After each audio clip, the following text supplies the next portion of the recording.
मित्रांनो नमस्कार. मी अथर्व गोसावी. स्वागत आहे सर्वांचं आजच्या एका आपल्या नवीन व्हिडिओमध्ये.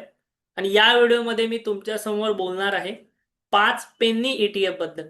ओके, पेन्नी म्हणजे काय आणि अशा प्रकारचे कमी किमतीतले ईटीएफ म्हणजे काय ह्याबद्दल आपण माहिती घेणार आहे. सोबतच मी त्या ईटीएफ मध्ये काय काय कंपन्या आहेत किंवा ईटीएफ कशासाठी तयार केलेलं आहे, त्याच्या मागचं मोटिवेशन काय आहे तयार करण्यामागचं, हे तुम्हाला सर्व गोष्टी सांगणार आहे. लक्षात घ्या, हे कोणते रिकमेंडेशन समजू नका किंवा इन्व्हेस्टमेंट ऍडवाइस समजू नका. मी तुम्हाला फक्त एक इन्फॉर्मेशन देण्याचा प्रयत्न या व्हिडिओमधनं करतोय. ठीक आहे. सो पेन्नी ईटीएफ म्हणजे काय? तुम्ही आतापर्यंत ना बऱ्याच वेळा बऱ्याच लोकांकडून पेन्नी स्टॉक्स बद्दल ऐकलं असेल. पेन्नी स्टॉक्स म्हणजे काय? ज्यांची किंमत फार जास्त कमी असते, म्हणजे 10 रुपये, 5 रुपये, 15 रुपये अशा प्रकारे त्यांची किंमत असते. आणि अशा प्रकारच्या शेअर्सकडे जे नवीन इन्व्हेस्टर्स असतात खास करून ते मोठ्या प्रमाणामध्ये अट्रॅक्ट होतात. सध्याच्या काळामध्ये हे चित्र खूप जास्त नक्कीच कमी झालेलं आहे, बट जे नवीन लोक असतात ते अशा प्रकारच्या शेअर्सकडे भरपूर जास्त ऍट्रॅक्ट होतात. 5 रुपयाचा शेअर आहे जो 500 रुपये जाईल, की 10 रुपयाचा आहे जो 1000 रुपये जाईल, अशा प्रकारे लोक अट्रॅक्ट होतात आणि त्यामध्ये खूप जास्त नुकसान स्वतःचं करून घेतात. असे भरपूर सारे एक्झाम्पल मार्केटमध्ये आहेत. सो अशा प्रकारे कोणत्याही छोट्या शेअर्सच्या मागे न जाता तुमच्याकडे जर समजा कमी कॅपिटल असेल, ठीक आहे, मी मान्य करतो बऱ्याच जणांकडे कॅपिटल कमी असतं.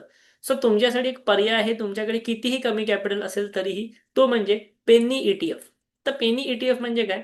त्या ईटीएफची किंमत ह्या शेअर्स प्रमाणेच असते, कमी असते.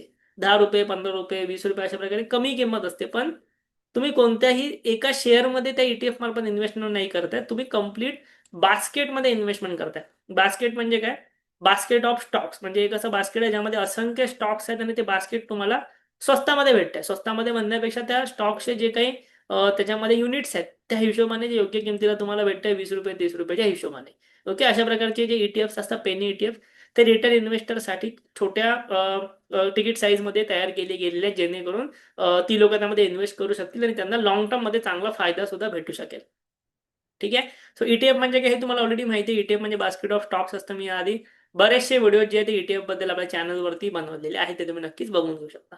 सो आज आपण अशा प्रकारचे 5 ईटीएफ बघून घेणार आहोत, पेनी ईटीएफ, जे तुम्हाला 30 रुपयांपेक्षाही कमी किमतीमध्ये मिळत आहेत, ज्यामध्ये तुम्ही नक्कीच त्याचा विचार करू शकता. ओके, सगळ्यात पहिला ईटीएफ आहे तो म्हणजे आहे, मी इथे माझं अकाउंट ओपन केलेलं आहे धनचं, त्यावरती तुम्हाला दाखवते. पहिला ईटीएफ आहे तो म्हणजे आयसीआयसी प्रुडेन्शियलचा निफ्टी 100चा लो व्हॉल्यूम ईटीएफ. तर हा ईटीएफ बद्दल ना बरीचशी लोक ऐकतात, पण ईटीएफ म्हणजे नक्की काय आहे, या ईटीएफ मध्ये नेमका कोणत्या कंपन्या ते कोणालाच कळत नाही. सो इथे बघा, इथे तुम्हाला नावावरूनच समजतंय. निफ्टी 100 म्हणजे हा जो ईटीएफ आहे हा ट्रॅक करतो निफ्टी 100ला. निफ्टी 100 मध्ये काय असतात? सर्व लार्ज कॅप कंपन्या असतात. ओके, निफ्टी 50 मध्ये जशा टॉपच्या 50 कंपन्या असतात, त्याच निफ्टी 50च्या 50 कंपन्या आणि प्लस इतर लार्ज कॅप कंपन्या, अशा प्रकारे टोटल 100 लार्ज कॅप कंपन्या निफ्टी 100 मध्ये असतात, ज्या की टॉप 100 कंपन्या मानल्या जातात मार्केटच्या. सो ह्या टॉप 100 कंपन्यांमधनं ज्या कंपन्यांमध्ये लो व्हॉलेटिलिटी आहे, ठीक आहे, लो व्हॉलेटिलिटी आहे.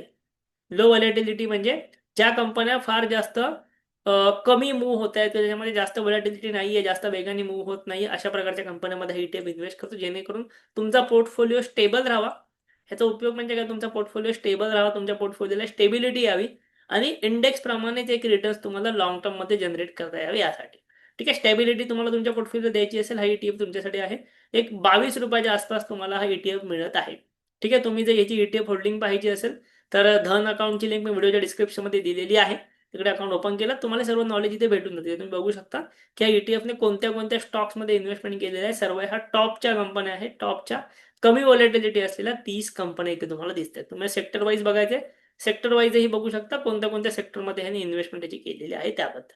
ठीक आहे, सो हा आहे पहिल्या नंबरचा ईटीएफ, आयसीआयसीचा निफ्टी 100चा low volatility ETF. Second ETF जो मी तुम्हाला सांगणार आहे तो म्हणजे आहे निपॉनचा 8 to 13 year जीसेक ईटीएफ. किती लोकांना ह्या ईटीएफ बद्दल माहिती आहे मला जरा कमेंटमध्ये सांगा. 8 to 13 year जीसेक ईटीएफ बद्दल किती लोकांना माहिती आहे, ह्याचा फायदा काय? हा ईटीएफ तुम्हाला 29 रुपीज मध्ये भेटतोय. हा ईटीएफ तुमच्या पोर्टफोलिओमध्ये एक बॅलन्स म्हणू शकता, बॅलन्स प्रोव्हाइड करतो. लिक्विडिटी तुम्हाला हा ईटीएफ प्रोव्हाइड करू शकतो. हा जो ईटीएफ आहे, हा ईटीएफ काय करतो? हा ईटीएफ 8 ते 13 वर्ष ज्यांची मॅच्युरिटी आहे, ज्यांची मॅच्युरिटी 8 ते 13 वर्षाची आहे, अशा प्रकारच्या गव्हर्नमेंट बॉन्ड्समध्ये इन्व्हेस्ट करतो. क्लिअर आहे? 8 ते 13 वर्ष ज्या गव्हर्नमेंट बॉन्ड्सची मॅच्युरिटी 8 ते 13 वर्षामध्ये आहे पुढच्या, त्या गव्हर्नमेंट बॉन्डमध्ये हा ईटीएफ इन्व्हेस्ट करतो आणि हा ईटीएफ तुम्हाला इयरली साधारणतः म्हणजे रेकॉर्डनुसार 6 ते 8% इयरली रिटर्न्स देतो. आता हे रिटर्न्स तुम्हाला पाहायला खूप जास्त कमी वाटत असतील, बट हे अशा प्रकारचे जे ETF आहेत ना, हे तुम्हाला FD ला खूप चांगला पर्याय ठरतात. FDचा अल्टरनेटिव्ह ठरतात आणि सोबतच तुमच्या पोर्टफोलिओला एक स्टेबिलिटी किंवा बॅलन्स देण्याचा प्रयत्न करतात. इक्विटी मार्केटची रिस्क ह्यामध्ये राहत नाही. इथे तुम्हाला गव्हर्नमेंट बॉन्ड्समध्ये ज्यांची मॅच्युरिटी 8 ते 13 वर्षात त्यामध्ये इन्व्हेस्टमेंट केली जाते. ETF होल्डिंगमध्ये तुम्ही बघू शकता कशामध्ये इन्व्हेस्टमेंट केली आहे. सगळे गव्हर्नमेंट लोन्स आहेत, किती वर्ष किती इंटरेस्टने भेटत आहेत, त्याच्यामध्ये ह्यांनी इन्व्हेस्टमेंट केली, सर्व तुम्हाला इथे गोष्टी मिळत असतात. ठीक आहे. अशा प्रकारे काही ह्याच्यामध्ये कॅश बिश पण तुम्हाला दिसते किती काही ठेवली आहे ती. क्लिअर आहे. सो हा झाला सेकंड नंबरचा ETF. मी तुम्हाला ह्याच्या आधी ना अशाच प्रकारे आपल्या चॅनलवरती जो सेकंड व्हिडिओ बनवलेला, चॅनलचा सेकंड व्हिडिओ होता लिक्विड फंड्समध्ये, लिक्विड फंड्स बद्दल, तोही बघून तो सुद्धा तुम्हाला याच टाईप ऑफ व्हिडिओ होता, तुम्हाला पोर्टफोलिओला बॅलन्स प्रोव्हाइड करताना. ठीक आहे. त्यानंतर थर्ड नंबरचा ETF जो आहे तो आहे ICICIचा पुन्हा एकदा निफ्टी प्रायव्हेट बँक ETF. ठीक आहे. निफ्टीचा प्रायव्हेट बँकमध्ये तुम्हाला माहिती आहे खूप जास्त पोटेन्शियल असू शकते येणाऱ्या काळामध्ये. सो त्यामध्ये ह्याच्या निफ्टी प्रायव्हेट बँक ETF मध्ये कोणत्या कोणत्या बँक्स आहेत त्या तुम्हाला कंप्लीट होल्डिंग इथे दिसत आहे. हा एक सेक्टोरल ETF आहे. तुम्हाला जर बँकिंग सेक्टरवरती विश्वास असेल तर तुम्ही ह्या ETF मध्ये त्याची इन्व्हेस्टमेंट करू शकता. क्लिअर. कंप्लीट ज्या प्रायव्हेट बँक आहेत इंडियामध्ये त्या ह्याच्या इंडेक्सच्या अंतर्गत आणि तुमची इन्व्हेस्टमेंट करा केवळ 29 रुपयामध्ये तुम्ही यामध्ये इन्व्हेस्टमेंट करू शकता. चौथ्या नंबरचा ETF आहे जो कमोडिटी सध्या खूप जास्त स्ट्रॉंग आहे, खूप जास्त डिमांडिंग आहे, तो म्हणजे सिल्वर. हा आहे टाटा सिल्वर ETF. पुन्हा एकदा 29 रुपयामध्ये तुम्हाला ETF भेटत आहे. तर तुम्हाला जर सिल्वरमध्ये इन्व्हेस्टमेंट करायची आहे, तुमची ते इच्छा आहे सिल्वरमध्ये इन्व्हेस्टमेंट करावी, तुम्हाला जाऊन सिल्वर फिजिकली बाय नाही करायचं आहे, तुम्हाला त्याच्यावरती चार्जेस GST टॅक्सेस नाही भरायचे आहेत, तर तुम्ही सिल्वर ETF बाय करा. सिल्वरमध्ये इन्व्हेस्टमेंट केल्याप्रमाणेच हे आहे. सिल्वर जसा रिटर्न्स देणार त्याप्रमाणे तुम्हाला ETF सुद्धा रिटर्न्स देणारा जरूर दिसणार आहे. ओके. सो चौथ्या नंबरचा ETF आहे टाटांचा सिल्वर ETF जो की 29 रुपयांच्या आसपास आहे. आणि पाचव्या नंबरचा ETF जो 30 रुपयाच्या खाली आहे तो आहे निफ्टी 500चा मोतीलाल ओसवाल यांचा ETF. ठीक आहे. सो हा ETF सुद्धा तुम्हाला 24 रुपयाच्या आसपास भेटतो. ह्या 500 कंपन्यांमध्ये काय असतं, टॉपच्या जे 100 कंपन्या असतात त्या असतात लार्ज कॅप, त्यानंतरच्या 101 पासून ते 250 नंबर पण, म्हणजे पुढच्या 150 कंपन्या असतात मिड कॅप, आणि त्या पुढच्या 250 कंपन्या ज्या असतात त्या असतात स्मॉल कॅप.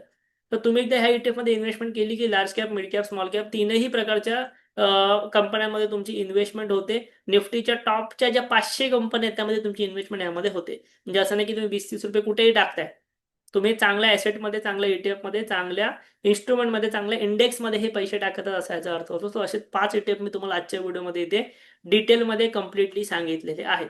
ठीक आहे. सोबतच तुम्हाला त्या ETF मध्ये इन्व्हेस्टमेंट जर करायची असेल तर एक गोष्ट व्हिडिओच्या डिस्क्रिप्शनमध्ये तुम्हाला धन अकाउंटची लिंक दिलेली आहे, तिकडे तुम्ही फ्री डीमॅट अकाउंट ओपन करून या ETF मध्ये इन्व्हेस्टमेंट करू शकता. पुन्हा एकदा सांगते, कोणती रिकमेंडेशन नाहीये. तुम्ही तुमचा रिसर्च करा, तुमचं ॲनालिसिस करा, तुमचा ॲडवायझरची ॲडवाईस घ्या आणि त्यानंतरच तुम्हाला जर डिसिजन घ्यायचा तर तुम्ही नक्की घेऊ शकता. ठीक आहे. तुम्हाला व्हिडिओ आवडलेला असेल नक्की लाईक करा, कमेंट करा, अशा प्रकारचे व्हिडिओ हवे असेल आम्हाला नक्की सांगा, आपल्या चॅनलला जरूर सबस्क्राईब करा. थँक्यू. धन्यवाद.